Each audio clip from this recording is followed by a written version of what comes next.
how to see inspection warnings. For each report, you will see all warnings coming from automatic inspection when you click Inspect. From the list of warnings, you may jump to the issue of warning with using the blue arrow.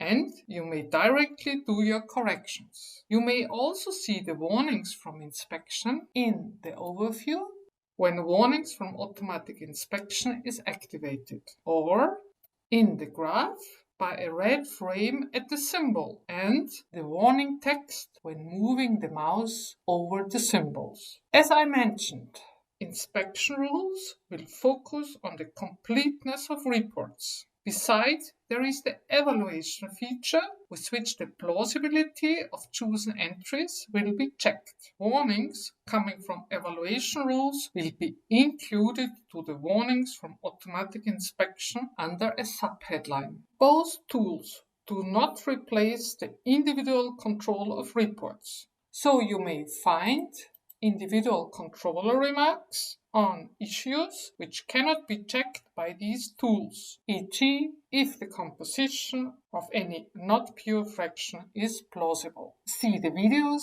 on controller remarks on this.